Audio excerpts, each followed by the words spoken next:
Hello and welcome to Diabetes Connections in the News. I'm Stacey Sims, and every other Friday, I bring you a short episode with the top diabetes stories and headlines happening now. Our top story this week, researchers calling for an update of the current model of staging of type 1 diabetes. The current system was defined in 2015.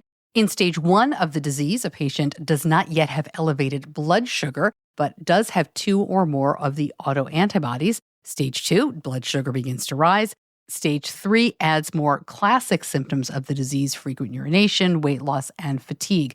But these researchers are saying that the staging system requires more precision, especially because it determines if a patient is eligible to receive teplizumab, the only FDA-approved medication that can delay the onset of type 1.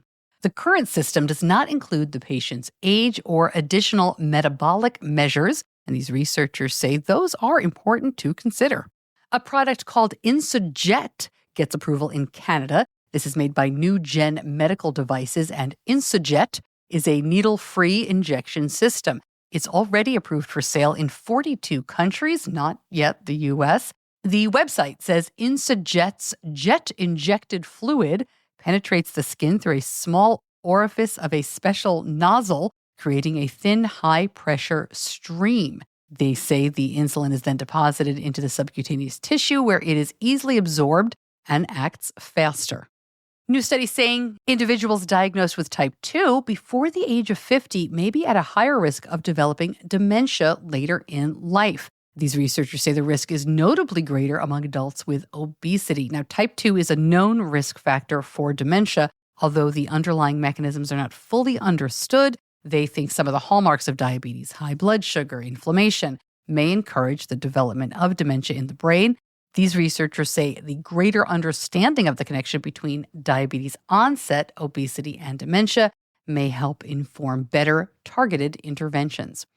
Sanofi investing in a company developing a new drug to prevent hypoglycemia. We reported on Zuccara Therapies back in 2025. They've been moving ahead with a drug called ZT01.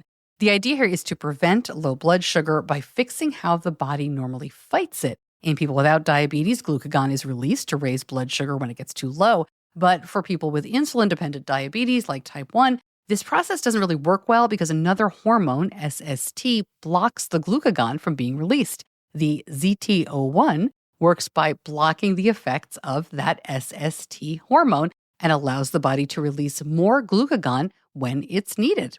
Embecta is out of the insulin patch pump business just months after getting the okay from the FDA. Embecta got approval in September. The device indicated for people with type 1 or type 2 had a 300-unit insulin reservoir, but it was what they now call an open-loop patch pump where the user manually controlled insulin delivery. They wanted to develop a closed-loop version, but decided it would be just too expensive to get there in what is rapidly becoming a crowded marketplace. Insulet received FDA clearance for its Omnipod 5 patch pump for type 2 in August. And Omnipod 5 is now compatible with the Freestyle Libre 2 Plus. The company says the recent development, quote, makes Omnipod 5 the most connected tubeless AID system in the United States. It's already compatible with Dexcom's G6 and G7 CGMs. A new study involving 11 clinical centers across the U.S. aims to uncover how type 1 impacts brain health and cognitive function in children. This is a 5-year study to explore critical questions about how environmental, lifestyle, social, and clinical factors affect brain development during childhood, a period crucial for cognitive growth. Dexcom is looking to partner with smart ring company Oura. Originally launched to track sleep patterns, the latest Oura technology collects more than 20 biometrics ranging from heart rate and activity to sleep and body temperature monitoring. The companies say the new partnership is intended to, quote, provide users with seamless integration between the two ecosystems so shared users can track their glucose levels and understand the impact of behaviors and biology on their metabolic health.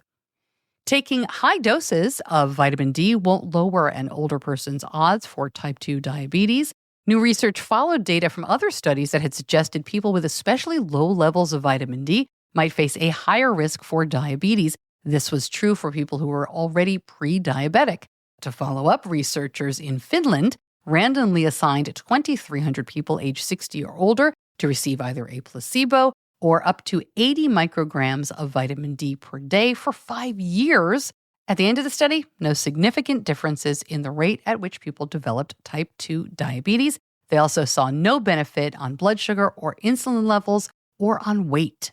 And finally, big congrats to author Clare Edge, recent guest on the podcast. Her book, Accidental Demons, is featured in People magazine's top 10 book gift suggestions for kids this year. Here's how People describes this book. Bernadette Crowley, also known as Burr, comes from a long line of witches. When Burr is diagnosed with diabetes, however, she learns that every time she tests her blood sugar, demons accidentally slip into the human dimension, and it's up to Burr and her sister Maeve to stop them. They say this fantastical book is a great escape for young readers over the holiday break. Congratulations to Claire. I'm going to link up the interview again, so if you haven't listened to it, it will be part of this In the News episode. And that's it for In the News. Thanks for listening. I'm Stacey Sims. I'll see you back here soon. Until then, be kind to yourself. Diabetes Connections is a production of Stacey Sims Media. All rights reserved, all wrongs avenged.